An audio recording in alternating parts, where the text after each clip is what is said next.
హైదరాబాద్కు వస్తే కొద్ది రోజులకే మనం అనే మాట ఒక్కటే, గండిపేట నీళ్లు బాగా పడ్డట్టున్నాయని. అంటే మన ఉస్మాన్ సాగర్ నీళ్లు అన్నట్టు.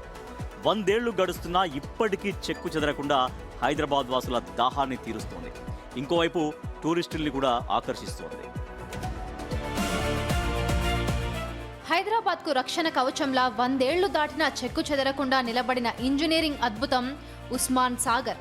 ఒకనాడు హైదరాబాద్ను ముంచెత్తిన వరదలను శాశ్వతంగా తరిమికొట్టేందుకు అప్పట్లో నిజాం రాజు భారతరత్న మోక్షగుండం విశ్వేశ్వరయ్యతో కలిసి వేసిన మాస్టర్ ప్లానే ఈ గండిపేట జలాశయం. 1908లో మూసీకి వచ్చిన మహోగ్ర వరదకు భాగ్యనగరం నీట మునిగింది. ఆ ప్రాణ నష్టాన్ని చూసిన అప్పటి నిజాం మీర్ ఉస్మాన్ అలీ ఖాన్ మళ్లీ అలాంటి ప్రమాదం రాకూడదని భావించారు.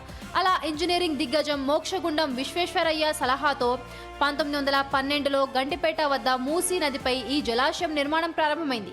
1920 నాటికి పూర్తయిన ఈ ప్రాజెక్టు పుణ్యమా అని ఆ తర్వాత ఎన్నెన్ని వరదలు వచ్చినా భాగ్యనగరం సేఫ్గా ఎదుర్కొంటూనే ఉంది. మూసీ వ్యాలీ ప్రాజెక్టుగా రూపుదిద్దుకున్న ఈ జలాశయం ఇంజనీరింగ్ అద్భుతాలకు వేదిక. ఇంగ్లాండ్ నుంచి ప్రత్యేకంగా తెచ్చి బిగించిన 15 గేట్లు ఇప్పటికీ చెక్కు చెదరలేదు. 46 చదరపు కిలోమీటర్ల చుట్టుకొలత, 3.9 టీఎంసీల నీటి నిల్వ సామర్థ్యంతో ఉక్కులాంటి గోడలతో ఈ డ్యాం కట్ట సాగిపోతోంది. కేవలం వరదలను ఆపడమే కాదు, నగరవాసుల తాగునీటి కష్టాలు తీర్చడమే లక్ష్యంగా నిజాం దీన్ని రూపొందించారు.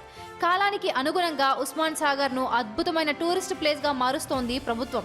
ప్రపంచ వారసత్వ సంపద జాబితాలో చేర్చాలనే ప్రయత్నాల్లో భాగంగా రాక్ గార్డెన్, హెచ్ఎండిఏ పార్కులతో ఈ ప్రాంతం కలకలలాడిపోతోంది.